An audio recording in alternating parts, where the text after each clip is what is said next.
ಯಮಕನಮಾಡಿ ಇರಬಹುದು, ಸಂಕೇಶ್ವರ ಇರಬಹುದು, ಹೆಬ್ಬಾಳ ಇರಬಹುದು, ಕಣಗಲ ಇರಬಹುದು, ಹೀಗೆ ಹುಕ್ಕೇರಿ ತಾಲೂಕಿನಲ್ಲಿ ಇರ್ತಕ್ಕಂತ ಎಲ್ಲಾ ನನ್ನ ರೈತ ದೇವರುಗಳಲ್ಲಿ ಕೈ ಮುಗಿದು ವಿನಂತಿಯನ್ನು ಮಾಡಿಕೊಳ್ತಾ ಇದ್ದೀನಿ. ವ್ಯಾಪಾರಸ್ಥರಲ್ಲಿ ಕೂಡ ಕೈ ಮುಗಿದ ವಿನಂತಿಯನ್ನು ಮಾಡಿಕೊಳ್ತಾ ಇದ್ದೀವಿ. ದಯವಿಟ್ಟು ನಾಳೆ ಒಂದು ದಿನ ಸಂಪೂರ್ಣ ಹುಕ್ಕೇರಿ ಇರಬಹುದು, ಹುಕ್ಕೇರಿ ತಾಲೂಕಿನಲ್ಲಿ ಇರ್ತಕ್ಕಂತ ಎಲ್ಲ ಬಾಗೇವಾಡಿ ಕೂಡ ಹಿಡ್ಕೊಂಡು ಎಲ್ಲರೂ ಕೂಡ ಸ್ವಯಂ ಸೇವಕವಾಗಿ ರೈತರ ಮೇಲೆ ನಿಮ್ಗೆ ಅಪಾರ ಗೌರವ, ಈ ರೈತ ದೇವರುಗಳ ಮೇಲೆ ಪ್ರೀತಿ ಇತ್ತಪ್ಪ ಅಂತಂದ್ರ ತಾವು ಅಪಾರ ಸ್ವಯಂ ಸೇವಕವಾಗಿ ಯಾರು ಹೇಳಲ್ಲ.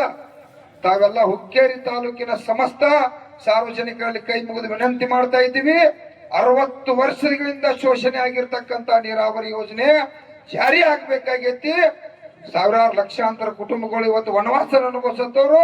ಆ ದೇವರುಗಳನ್ನ ಕಾಪಾಡಕ್ಕಾಗಿ ಹುಕ್ಕೇರಿ ತಾಲೂಕಿನ ಸಮಸ್ತ ಎಲ್ಲ ರೈತ ಬಂಧುಗಳು ಎಲ್ಲರೂ ಕೂಡ ಪಕ್ಷಾತೀತವಾಗಿ ಸಂಪೂರ್ಣ ಈ ಹೋರಾಟದಲ್ಲಿ ಭಾಗವಹಿಸಿ ನಾಳೆ ಲಕ್ಷಾಂತರ ಸಂಖ್ಯೆಯಲ್ಲಿ ಎಲ್ಲ ನನ್ನ ಹುಕ್ಕೇರಿ ತಾಲೂಕಿನ ಸಮಸ್ತ ರೈತ ಬಂಧುಗಳು ತಮ್ಮ ಗ್ರಾಮಗಳಲ್ಲಿರ್ತಕ್ಕಂಥ ಅಂಗಡಿಗಳನ್ನು ಕೂಡ ಬಂದ್ ಮಾಡಿ ನಾಳೆ ಹುಕ್ಕೇರಿ ಬಸವೇಶ್ವರ ಸರ್ಕಲ್ಗೆ ಬಂದ ಈ ನೀರಾವರಿ ಚಳವಳಿಯನ್ನು ಯಶಸ್ವಿ ಮಾಡ್ಬೇಕಂತೇಳಿ ಎಲ್ಲ ನನ್ನ ರೈತ ಬಂಧುಗಳಲ್ಲಿ, ರೈತ ದೇವರುಗಳಲ್ಲಿ, ತಾಯಂದಿರಲ್ಲಿ, ಮುದ್ದು ಮಕ್ಕಳಲ್ಲಿ, ಇವತ್ತು ಕಾಲೇಜು ವಿದ್ಯಾರ್ಥಿಗಳಲ್ಲಿ ಎಲ್ಲರಿಗೂ ಕೂಡ ಕೈ ಮುಗಿದು ವಿನಂತಿ ಮಾಡ್ತಾ ಇದ್ದೀವಿ.